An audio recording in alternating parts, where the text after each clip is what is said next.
So it's been 2 days that I have not recorded, and the first thing I noticed today was that I didn't feel like recording. But here we are, doing more handstands, showing a little bit of discipline, and recording nonetheless. And that's how I want to start today's video.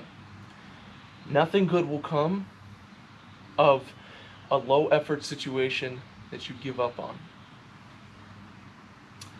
Recording isn't easy. Putting the camera up, showing up, warming up, feeling good. Because most days I don't feel good, but I know that choosing to record is more important than the quality per se of the content itself, as well as the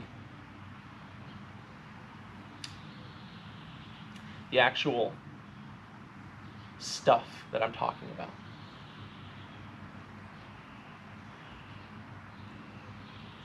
Today, I want to talk about language, specifically how your language defines you.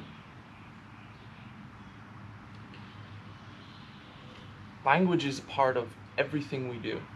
It's how you communicate with your spouse and your business partners and your siblings and your parents and your children.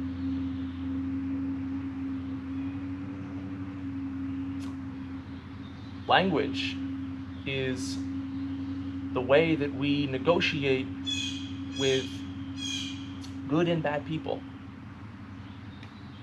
It can make or break us. It's also a byproduct of how we spend our time and who we spend our time with. My time in France, Lille, France, when I studied abroad, was the first time in my life that I was consistently exposed to a different language and a different accent and a unique dialect. Northern France speaks slightly different sounding French than southern France. And coming home from that, I realized that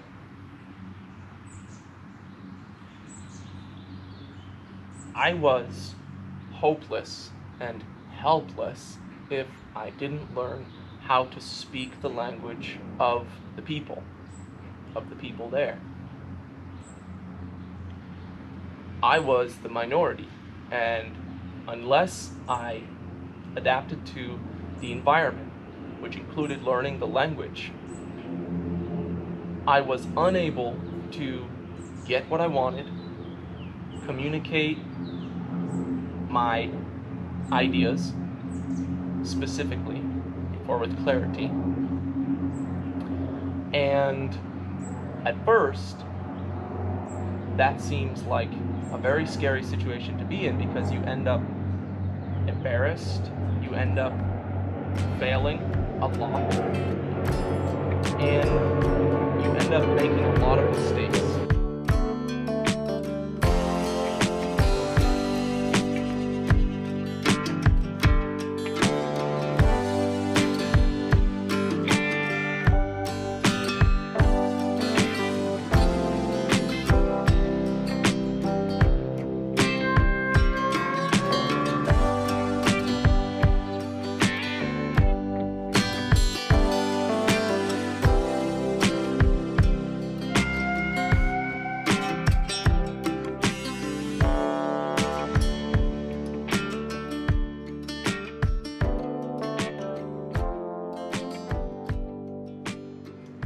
So at the time, making a lot of mistakes felt like the worst possible way that I could learn the language.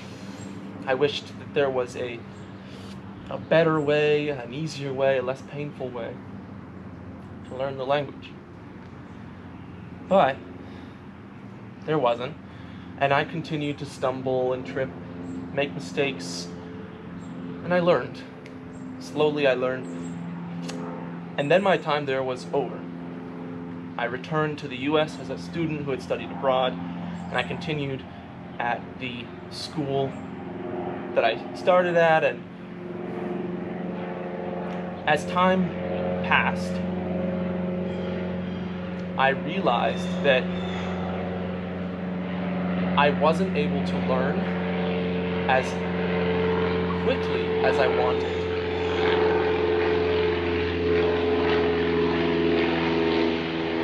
A lot of planes today. I wasn't able to learn as quickly as I wanted specifically because I was afraid to fail. I was afraid to make mistakes, and not making mistakes meant that I chose not to speak rather than to speak and to make an error.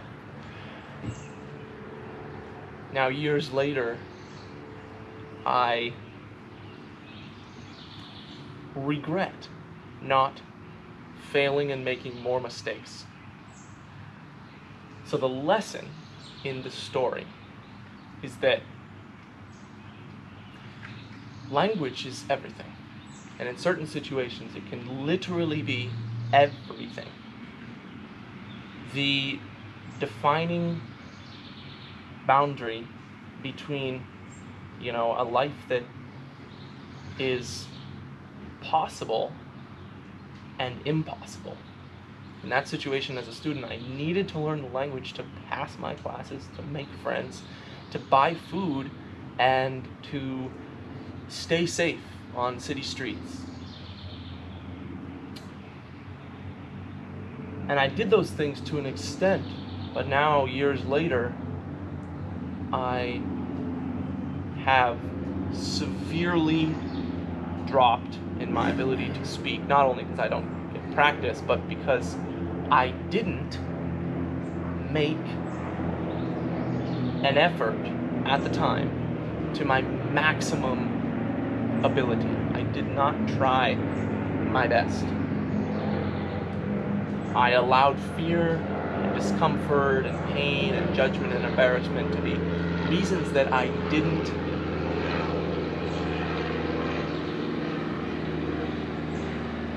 try. I was afraid to make mistakes.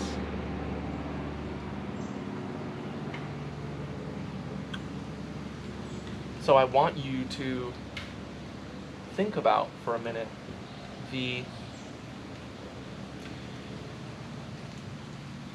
period of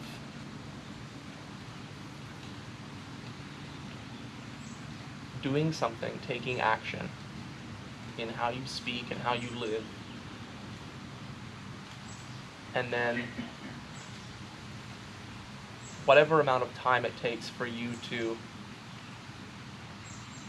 realize that in hindsight you perhaps could have done something better.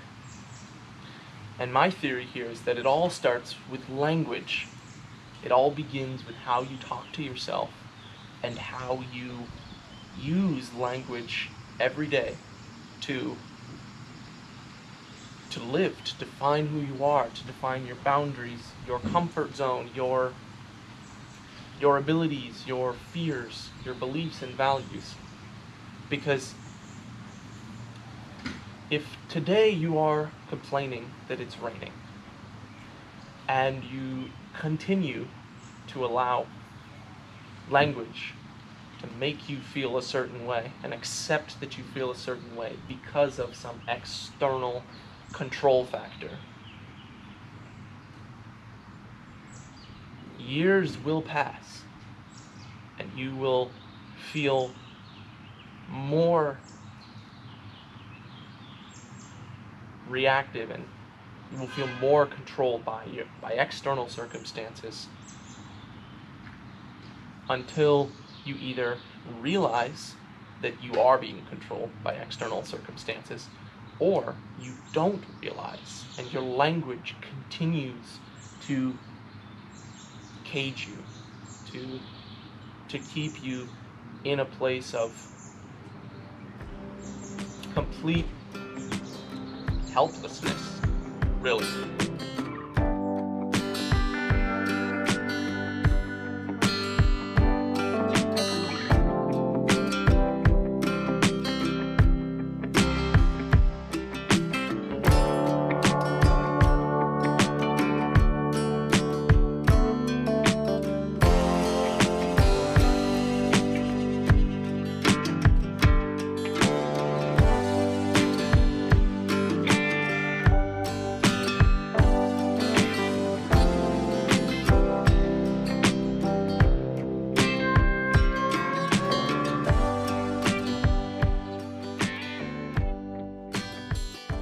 language is the epicenter, the place that it all begins. Rain is going to be cold no matter what. Learning a new language is going to be uncomfortable no matter what.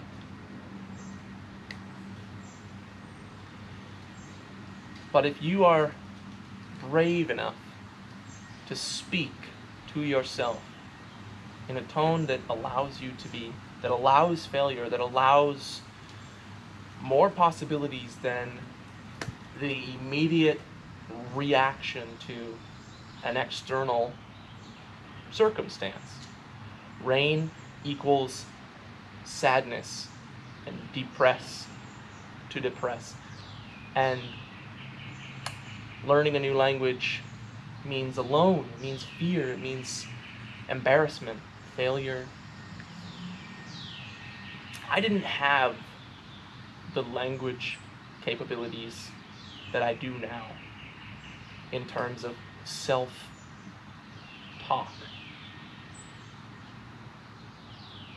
The combination of self-talk and language in conversation should be a clear indicator of where you are in this journey. You need to be able to recognize when you speak down to yourself and simply reduce the time spent in that state of mind. And you should be able to recognize how you speak to others. You need to develop a voice that listens to your external voice and self-corrects when you speak something that does not align with your new belief that you can control the way you feel, regardless of external circumstances, regardless of how many mistakes you make or the weather. And that's the lesson in language. Simple, but not really. And probably not something that most people my age realize, but I don't really believe that in entirety, because I've met a lot of people my age who do know. The question is whether or not they actually believe it. They actually believe that it will make a difference. On the other hand, I've met a lot of people who are multiples of my age and do not understand this still. And that's a really unfortunate place to be.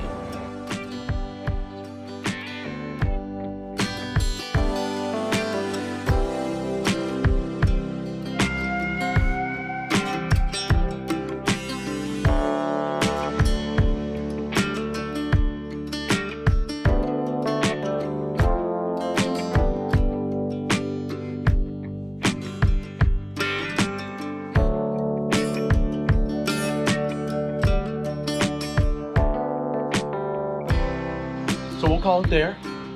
Happy July 4th weekend.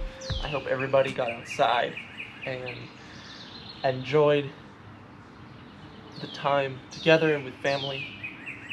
Enjoyed your time, period. So let me know what you think of the video, the short lessons, in the comments below. If you enjoyed the video, please drop a thumbs up. It takes 2 seconds and I really appreciate it. And subscribe. Hit the bell for future videos. And I'll see you in the next one.